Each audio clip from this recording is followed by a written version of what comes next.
Let's talk about the transformation of the Republican Party and how it became more ultra-conservative and what led to its appeal to low-information voters. Let's break it down. Back in the late 60s and early 70s, the Republican Party under Nixon wasn't as radically conservative as we see today. It was more focused on economic conservatism, smaller government, and lower taxes. But Nixon's Southern strategy was a turning point. This strategy was a political maneuver to appeal to white voters in the South who were unhappy with the civil rights movement. The Republican Party saw an opportunity to shift its base by adopting a platform that, while not overtly racist, played into the anxieties and prejudices of white voters at the time. Over the years, this opened the door to more conservative social positions. Meanwhile, the Democratic Party, which had historically been conservative in the South, shifted left after embracing civil rights. This switch, the Democrats becoming the party of liberal policies while Republicans leaned into conservatism, solidified more through the Reagan and Bush years.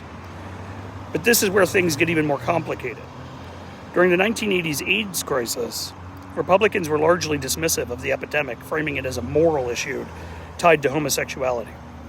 Democrats, particularly with figures like Bill Clinton, started to shift towards a more progressive, inclusive platform, focusing on healthcare, social justice, and advocacy for marginalized groups. This cemented the divide between the parties on social issues. So why do Republicans today appeal to low information or low IQ voters? First, let's be clear that not everyone in the GOP fits that description. But the party has increasingly relied on emotional appeals over policy debates. By focusing on cultural issues like immigration, gun rights, and religious values, the modern Republican Party taps into the emotional responses rather than encouraging critical analysis of complex policies. Simplified messages work best when they're easy to digest and repeat, even if they're not based in facts or nuanced thinking. Studies even show a correlation between educational attainment and political alignment. Lower education often correlates with more conservative views, partly because complex issues are oversimplified and packaged into sound bites that resonate well emotionally.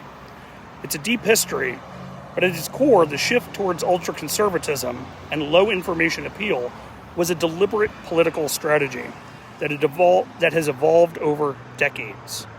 And nobody plays into it more than Donald Trump.